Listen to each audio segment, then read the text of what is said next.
Welcome to Conflict to Connection, the podcast that helps families navigate separation with compassion and understanding. I'm Mitch, a child consultant at Civilised Separations, and I'm joined by my co-hosts, Bill and Bella. Together, we tackle tough conversations about divorce, co-parenting, and creating healthier family dynamics. Whether you're navigating a separation or just looking for better ways to connect, this podcast is here to guide you every step of the way.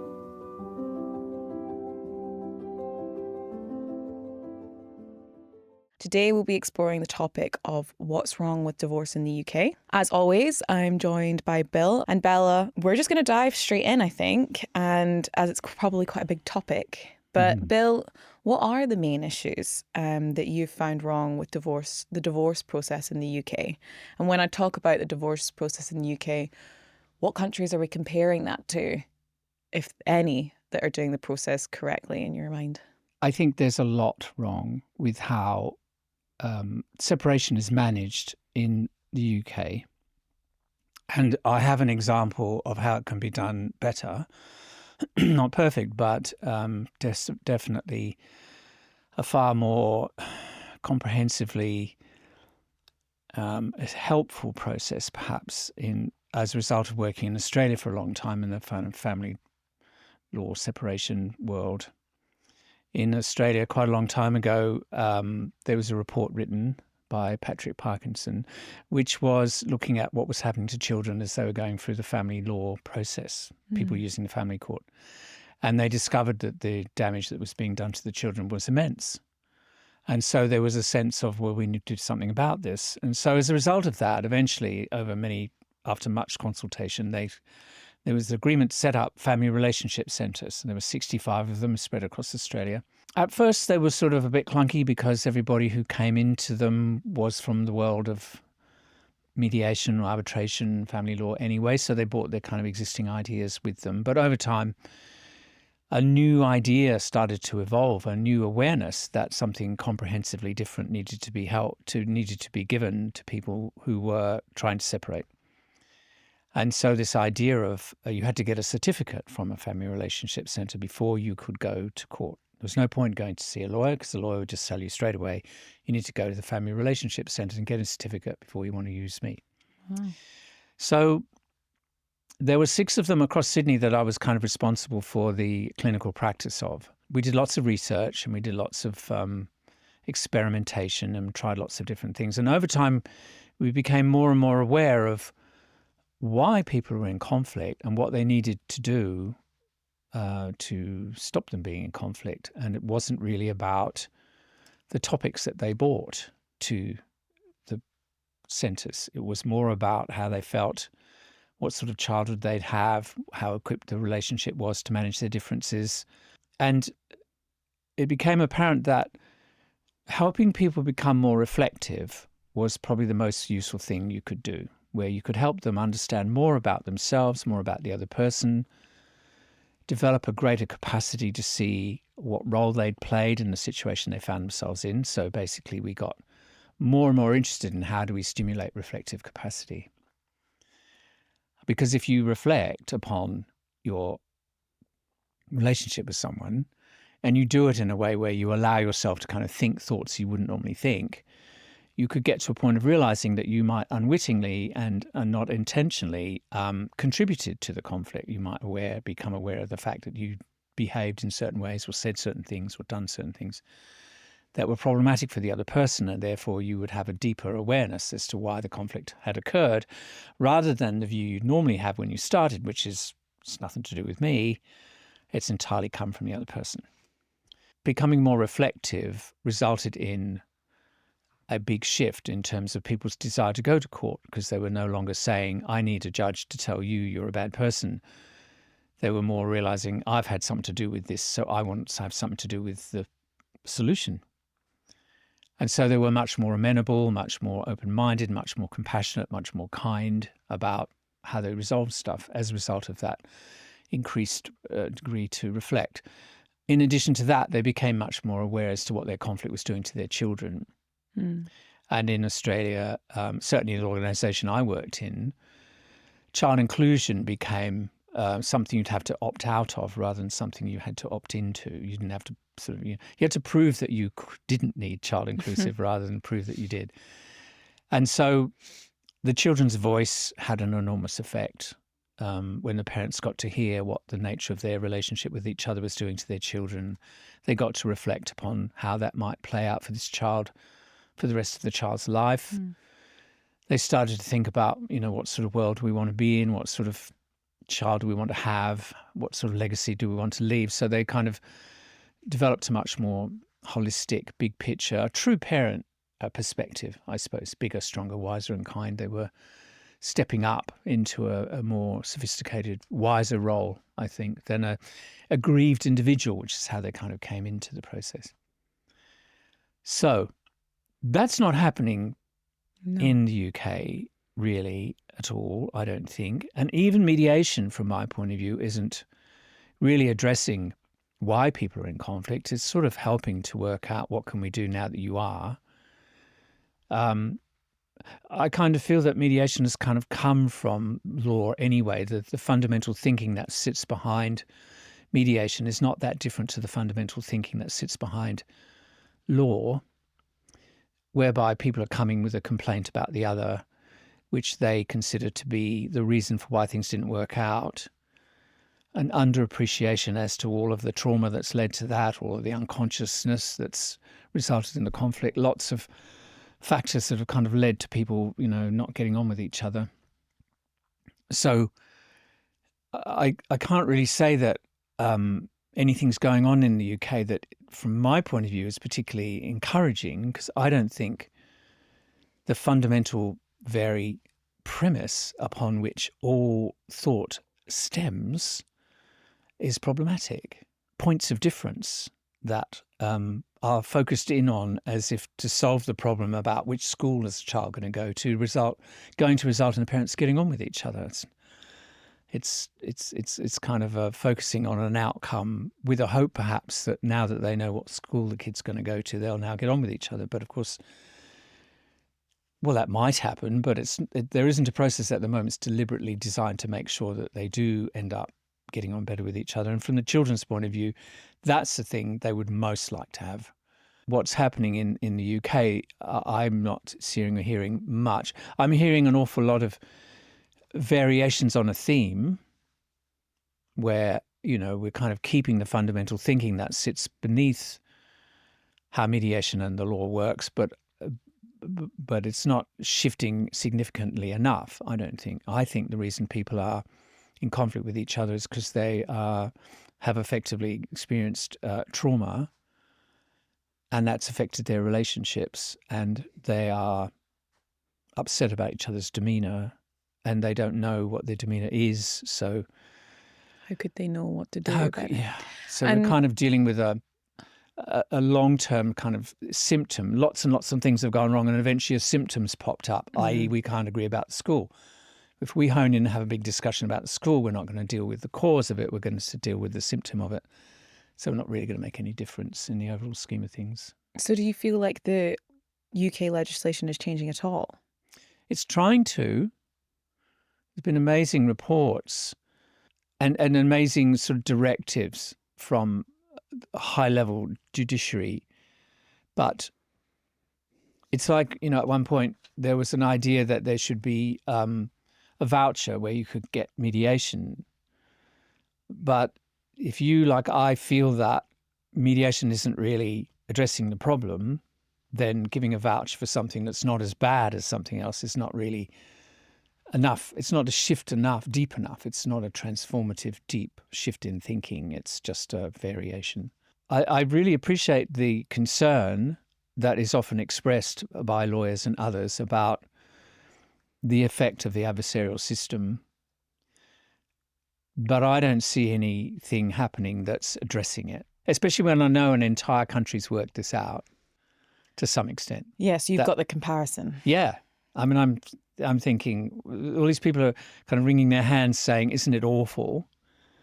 And I'm thinking, but someone's already dealt with this. Why aren't we paying attention to that? Yeah. And I don't know what the answer to that question is. I don't know why it's not being addressed. I don't understand. So say, for example, I'm a couple in the UK and we're definitely less than amicable. And we've decided that we're going to get a divorce and we don't know where our assets are going to go. We're struggling and we're fighting all the time about what's going where, and we're doing that literal situation that you were just talking about. Are you saying kind of that it's wrong for us to go to a divorce lawyer or a family lawyer and not go to the courts about this? What would your advice be in that situation? I'd say you'd be much better off starting out with a way of thinking about this that is progressive and optimistic and positive and hopeful and kind. I mean, think about adversarial law. It's supposed to be honing in on what's wrong with someone. Mm. So, okay, they get rid of the idea of no fault divorce, but the fundamental attitude that the client will always come with, they're angry, they're upset, they want someone to be punished or someone to be held to account, perhaps by someone in authority, i.e. a judge. So they're already coming with a desire for something unhealthy and unhelpful ultimately. If they then get to see someone who's kind of buying into that idea that we need to find out what's wrong with someone, you need to give me information about the other person that isn't highlighting them in a good light. I mean, you get the bizarre kind of situation in this country where people are afraid to do something kind. Because if they do something kind, in a legal context, that might be seen as not being that sure about how right they are. So you can imagine some legal scenario, someone's sort of generous and kind and says nice things about the other person. Later on in some legal context, they're being grilled by a barrister to say, well, if you're saying nice things about that person, then how come, your case must be weak. You must be... You need to be certain about how wrong the other person is. You need to be certain about how right you are. So is that to be kind is to be weak? Yes. And often people want to be kind. And as part of our process, we're obviously really helping them consider that being kind is the way forward. Because, of course, as soon as you are kind to the other person, they want to reciprocate. Mm. They want to keep it going. They like it. They like the fact you've just said something nice to them and they want to say something nice to you. So once you establish that momentum of goodwill, both people will want to keep it going because they're enjoying it. And of course, the kids are thriving. So you have that scenario where saying something kind could work against you. I mean, how bizarre is that? And I feel like the whole process is so based on a kind of a risk aversion, where people are saying, we need to talk about what could happen if this all went horribly wrong. I need to protect you from you getting ripped off, or I need to protect you from agreeing to something where you might regret it in the future. So there's no kind of sense of this is going to be great. It's going to be so perfect for you guys. You're going to be so much better at getting on with each other. Your children are going to love it. There's very little talk of that. There's a lot of pessimism. There's a lot of kind of sense of we need to protect you from things getting worse. The other person might turn out to be a horrible person. We need to lock them into something where they can't be. If you spend a lot of time talking about what could go wrong, then the whole shift moves to that. And that's what everyone starts to think about. Mm. I'm sure people bring up in that context the fact that there is risk in some relationships. I mean, there is conflict that is riskful to an individual, to them both, to the kids. So in those situations, is obviously court is still a process that people need to go through in terms of legalities of things. But is the process of positivity in that situation still relevant? Well, it's certainly not seen as valid in that context. It's certainly not seen as something that needs to have any time spent on it. So I think often the view is that that's not something we can offer. You need to find that somewhere else. So we'll take you to this place where you're led to feel pretty bad about everything and yourself, and the kids will really suffer. And then hopefully you can do something to repair that. So is that mediation? You're saying that it's kind of like that? And mediation tries very hard to be less, to be more relationship focused. I don't think mediation places enough awareness on the relational nature of people and how the conflict has come from a traumatic childhood. And when I say traumatic, I don't mean, the house burnt down and someone got murdered. I mean just everyday ups and downs of life, which for half the population is an unfortunate reality. That's affected their capacity to be self-aware. That's affected their capacity to be to thrive in relationship. So, effectively, if you don't take that into account, that's the reason why the conflict's happening, then you're not going to be able to help at a deep level. You might be able to kind of put a Band-Aid over something or temporarily give them some understanding about what's going to happen when. But I mean, mediation is a very broad context, and a lot of people like Kenneth Cloak and such sort of visionaries, it's incredible. It's a very broad brush, and some of it's incredible, but the way it's actively practiced and the way it's accredited at the moment doesn't, in my view, address why they're in conflict. It addresses what they're in conflict about, but from my point of view, that's not deep enough. That's not creating a world for the children where they've now got a mum and dad who get on with each other. I think if you get you've given the wonderful honour of people bringing their lives to you, and you're not helping them live a better one, that's an opportunity lost, I feel. Bella, have you been finding this similar thing and struggling with the context of mediation in the UK right now?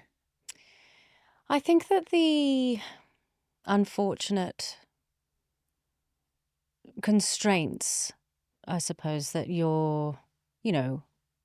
not every mediator, if you want to become accredited, that there are certain boundaries that you need to abide by. You've got to stay within the columns of confidentiality, impartiality. There are lots of, I suppose, philosophies which of course are put in place to protect people, but they can be very limiting, because let's say, for example, the impartiality sort of clause, there's a very sort of strong message of, well, this isn't therapy. You're not there to explore their childhoods. You're not even there to really talk about the breakdown of the marriage.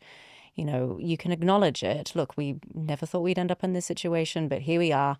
Now let's move forward. We need to move forward. But I suppose that you can't really connect with people, I don't think, unless you allow yourself to be partial, not just to one person, but to both of them. Bring that wall down and actually empathize with them. It doesn't mean that you're siding. It just means you're connecting. And I think with child inclusive, this is obviously, that's something that's done very, it's practiced kind of automatically in Australia, but here it is only brought into the case if there is a specific need for it, and it's not encouraged. If you want to become accredited, you can't even do child inclusive mediation until sort of like 3 years into your training or something. So of course, all these, as I said, all these boundaries, they're put in place to protect people, but they're very limiting, because if you met two clients and they came to you and said, well, we need to sort out our financial plans, and we also need to talk about the child arrangements, why would it then not be the immediate response of the mediator to say, okay, well, can we talk to the children? Especially if you're talking about child arrangements. But even if you're not, if you're only here to sort out a financial plan, that's great. Can we talk to the children as well? Because they're part of the family. And it's really crucial to refocus the parents back on what's important. Above everything, it's how the children are tracking. So that's why involving child inclusive mediation at the very beginning is so powerful, because everyone just goes, well, okay, all right, we thought we were needing to focus on this one thing, but we're kind of forgetting about the truly important part of our lives here, which is, our children's welfare. So I suppose that's, I guess if we were kind of comparing, Australia, going to relationship centre before going to use the legal process. In the UK, if you were encouraged to go and see a mediator before you got involved with the legal process, I guess that's kind of the similar, maybe that, they're kind of sort of parallel in that way. But that process of going through mediation and concentrating on content, as Bill already mentioned, it is actually kind of, it's like another version of the legal process. It's quite similar, because it is really concentrating on the content. If I was part of a couple that is thinking about going into getting a divorce, I am hearing from our podcast that lawyers aren't the best step, and mediators might not have it quite right. What do I do with that if I'm in the UK and I go, well, where do I go now? What's the way forward for families in the UK that are separating and reshaping their families? How do we move on? It's a very good question. I don't have an answer to it. I mean, I think what we're doing at Civilised Separations is a little mini version of what was happening kind of more universally across Australia. So I think that the process whereby you can get more reflective within yourself, gain a more holistic perspective in terms of why you're in the situation you're in, be allowed to be party to something that's hopeful and optimistic and kind and compassionate. Start to get enthusiastic and hopeful about what's possible. Should be something you should be able to easily access. I feel that the formulaic nature of what's on offer to people, be it law or mediation or arbitration, is problematic because you can't really come up with a formula that fits something as diverse and nuanced and complex as humans. So I understand the goodwill that lay behind these putting into place these mechanisms to help people, but I think the thinking that lay behind it, turning it into a formula, is problematic in itself because you just can't. Like Bella was saying, imagine you're talking to a client and you're not allowed to make them feel deeply got and deeply empathized with. For a lot of people who've experienced childhood trauma, that would prevent them from making any progress at all. They simply wouldn't be able to engage the bit of brain they need in that formulaic, rather cold process. They've got to feel super safe. So what we do, and that's why we call it family repair rather than mediation, because of the connotations that come with mediation. People often say, I've tried mediation many times, and they come to us and they say, well, that's not what I was expecting. Because they don't know what they're going to get anyway. So, we don't have to follow a formula. We can sort of come up with something that we think works. I think it's a real problem. I think it's awful for people who are already suffering enormously as a result of their family kind of imploding, being unable to access something that is going to help them feel hopeful and optimistic and to inject compassion and kindness into their lives. It's exactly what they need, and it's exactly what they don't get. I think to be a successful mediator, you'd have to break an awful lot of rules. Yes. And you mentioned the child inclusive work.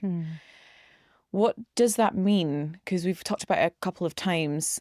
I was just wondering, what is that something different that's currently used in normal mediation or family separation work that you were talking about? So you were talking about child inclusive work being part of the process that you use. What is that? The child inclusive process is where we interview the child. And there's a series of questions that are all very beautifully curated to gain the most useful information possible to find out how the children are tracking in light of their parents' relationship. And so it is happening in the UK. Child inclusive mediation is, of course, something that, a lot of mediators do. It's just not seen as a first resort. And I suppose, if I'm perfectly honest, I don't know if this is based on, real anything tangible, but the experience that I've had with engaging with training and just, becoming more aware of the process in the UK, it does seem to be something that people are actually a bit, whoa. A bit frightened of. A bit frightened of, yeah, exactly. Because, of course, the idea that you might ask a child a question and they break down and, turn the screen off and, oh, I've just traumatized that child or something like that. There's this fear that because you're dealing with children, it's especially nerve-wracking. It's something you have to be so careful with.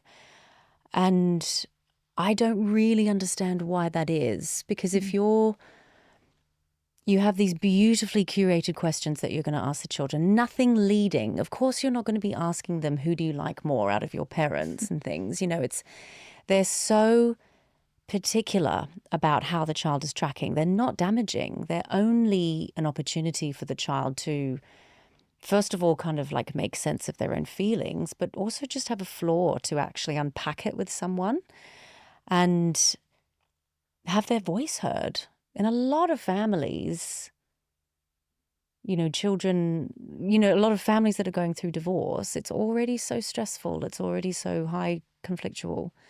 And the children are kind of, potentially thinking, I'm just going to push my feelings down. I'm not going to bring that up right now. I'm not going to talk about myself.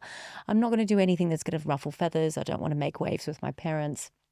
And then they get in a room with someone who's genuinely so eager to find out how they are feeling. And they just have this floor to speak about their feelings. It's so good. I mean, it's very therapeutic. For And them. yeah, it's very good for them. And it's great for the whole family. And I think that that's the thing. It's therapeutic. And that's where the kind of boundaries, because we're told it's not therapy, it's mediation. Do not confuse those two very different skills. It's mediation, so stick to that. And I think that that's another part of the impartiality clause, like, because it's not therapy, it can't be therapeutic. The process can't be therapeutic. And so There's so many can't be's. I suppose that's the thing I became aware of when I kind of started to investigate the world of mediation. There's so many things you can't do. There's not a lot of, I mean, it gives you things that you can do, but all the can't do things really do limit your capacity to help. Not a lot of space. A lot of space. Yeah. And do you find that with introducing child inclusive work in the UK, I know you said that there's already people doing it, but it's maybe not a first resort and it's not for everyone. mm-hmm. When you're offering it to everybody that you're working with, do you ever get kind of a backlash to that here, and like from the parents or from other mediators? Do you kind of get oh no, like I couldn't Yeah. really? Yeah, definitely. I'd say so. It just, I don't know if there's a sort of just notion in people's minds already that it's just not something that's necessary, or, we just often hear we don't need to because they're fine. Yeah. Right. Because they won't be fine. Yeah. Donald Winnicott, who was he became a commissioner for children or something in the 60s. He said there's no such thing as a still child in the midst of chaotic parents. You can't be okay if your parents aren't. So if you, as a parent, are trying very hard to kind of not expose your children to conflict, and you're trying hard to make sure that every time you're with them, you're kind of in a bubbly, warm, happy sort of state of mind, great, well done. But there's no way that they can be all right if you're not. So finding out how are you traveling in light of how your parents are going, and conveying that information with a great deal of sensitivity. And there's no point in shaming anyone or blaming anyone. There's no bad guys here. It's just the relationship didn't work out. Finding a way for the parents to kind of find out what coping mechanisms is the child using to manage this, and how might these coping mechanisms play out in the future? Because, of course, they're going to become unconscious expectations in their minds, because they're practicing it when they're young and they're playing it out and they're putting it into action when they're older. Having a little window of insight into how they're traveling at the moment and having an opportunity to change the environment the child's living in is a great thing for the child to be able to enjoy, and a great thing for the parents to know. They can change the nature of their relationship with each other, free the child up, can then get on with their development untroubled by how are things at home, how's mum, how's dad. They're fine, so I'll just get on with being a kid. It's a great opportunity to find something out, to adjust the relationship accordingly, and to head off into a future where the child's going to thrive. I think I would say that in terms of speaking to lawyers, there does seem to be a little shift. There does seem to be a little bit more of an open-minded idea when it comes to child inclusive. People are more curious about it at the moment. It does, Okay. yeah. So when you're pushing this idea that this is what we do at Civilised Separations, we do child inclusive work, we want to be more relational, slightly more on the idea of therapeutic rather than just mediation as you've known it before. So you're saying that lawyers kind of have a semi-open mind to this? They want to push for something like this? It seems so. Obviously, I don't speak to all of them, but Yeah. there does seem to be a slight curiosity. More questions are being asked, like why does it work, and how does it work, and have you had lots of success stories, that sort of thing. People want to see it worked well. People want to see the successful outcomes.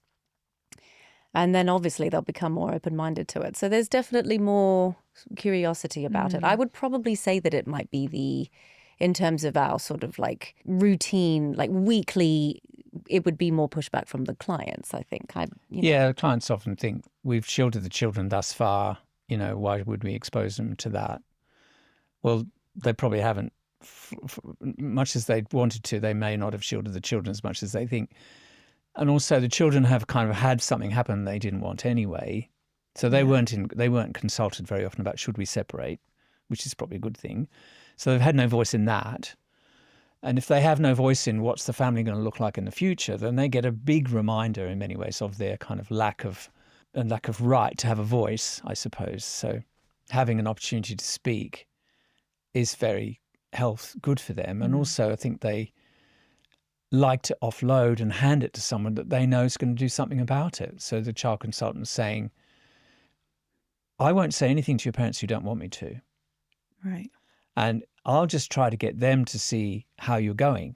I don't want them to feel bad. I don't want you to feel that you wish that you hadn't said anything. So I'm going to be very careful how I frame how I think you are, because I don't want to make things any worse. So it's, there's nothing to be afraid of, but I think a lot of people are afraid of saying anything will disrupt the children more. Yeah. And so for those people who might feel a little bit worried about what child inclusive work actually entails, could you give us a little snippet of what actually, I mean, you don't need to tell us everything that happens in the room, but what do you do with the children for this child inclusive work? What is the actual stuff that you do in the room? And then what is the process of talking to the parents about what that looks like? So we interview children 5 and up. Okay. And the reason why 5 is the age that it starts is because 5-year-olds are able to project their feelings onto a picture. So if they see a picture of a bear, we've got bear cards. If they see a picture of a bear looking happy, they're able to project their feelings onto that and say, that's how I feel when mum and dad are getting on well. Okay. And so it is very useful to find out how that makes them feel in that moment. If they're getting on well and I feel happy, I feel so happy that I actually look like that bear, and the bear is, really excited and looking really enthusiastic. When we then, with the child's permission to, talk about that particular topic, when we talk to the parents about and actually show them the picture, it's very, very moving for the parents to hear, when mum and dad are getting on well, I'm so happy that I look like that bear. That's me when my parents are getting on well. There's something very, very moving about it. It's really powerful. So the process of finding out from the children, so you do have the child inclusive interview, and then you always explain the process and what's going to happen after this. So I've spoken with you. With your permission, I'd really like to share some information about this interview with your parents to just give them, a window into your perspective. And obviously we would read the child's temperament, to a T. If they were telling us something with their body language that they were very uncomfortable with that idea, but they were saying, okay, then we would pick up on that. We would say, well, okay, I can tell they're actually not really comfortable with that. So there's so much going on with reading the child's body language and temperament. There's so much reading between the lines. Maybe potentially is the thing that scares people off, that people wouldn't be able to do that. They wouldn't be able to read the children properly, or they might say something to the parents that then the child regrets they told the child consultant.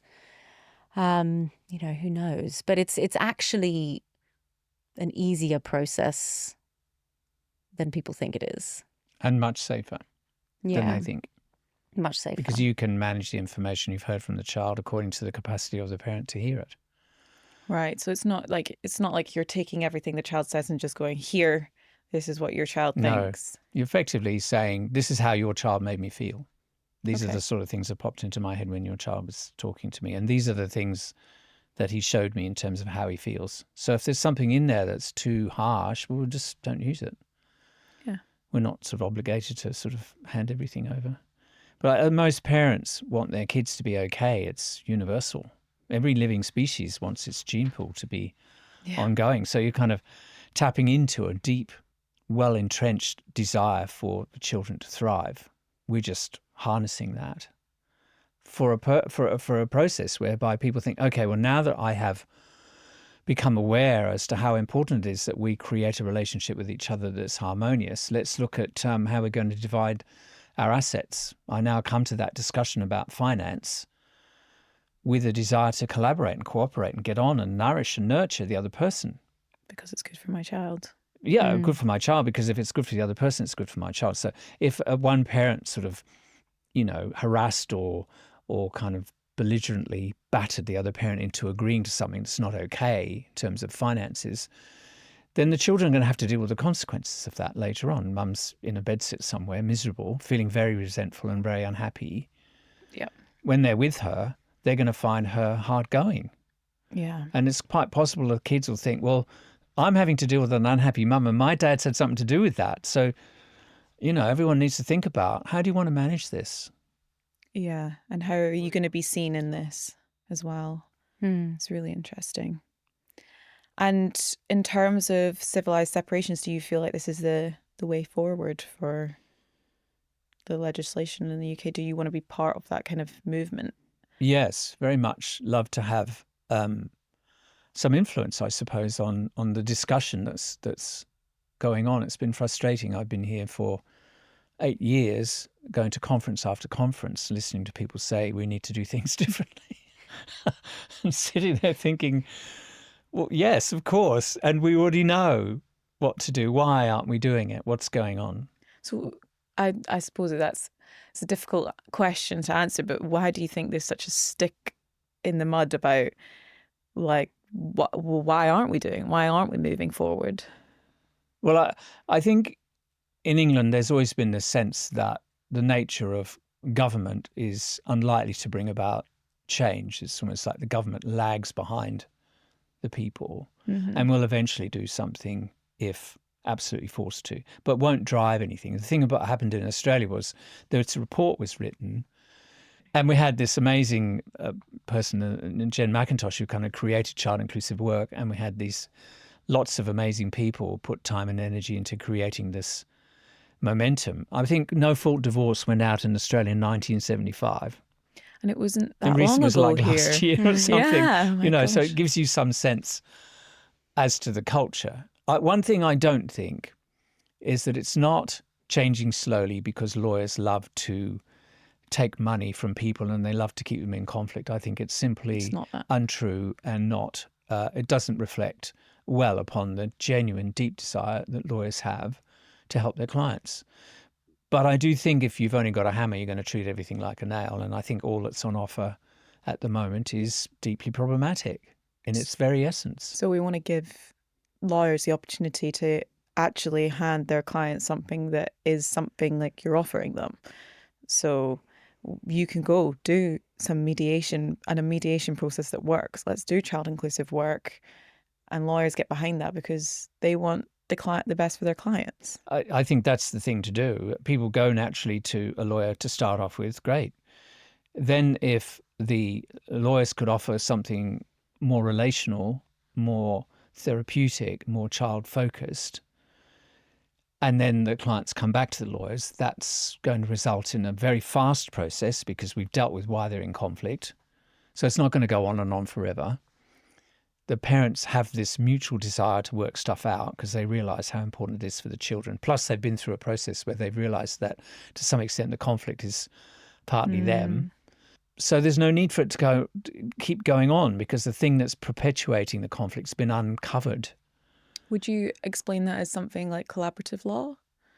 Or is that slightly different? Yeah, well, I think in essence that's what collaborative law wanted to do. But it's, from my point of view, it's too big, too clunky. It takes too long to build a team of people who know each other really well. You've got this clash of professions that the clients really suffer from. I think something whereby the lawyers begin speak to the clients in a way where the clients are already starting to shift their thinking, have the children seen, go through a process of reflective capacity enhancement, go through a process of working out how we're going to manage our relationship in the future, go back to the clients, sign it up, get it stamped, and be gone, like in and out. It could all be over in a month from start to finish. That would be nice for everyone, Yeah, I'm sure. wouldn't it? 4 weeks. Yeah. Okay. Done and Well, dusted. thank you very much for Pleasure. that today. Thank you. And thanks for joining us today. We hope you found it interesting and learned something new that you can maybe try in your relationships. If this episode resonated with you, subscribe to Conflict to Connection and share it with someone who might benefit.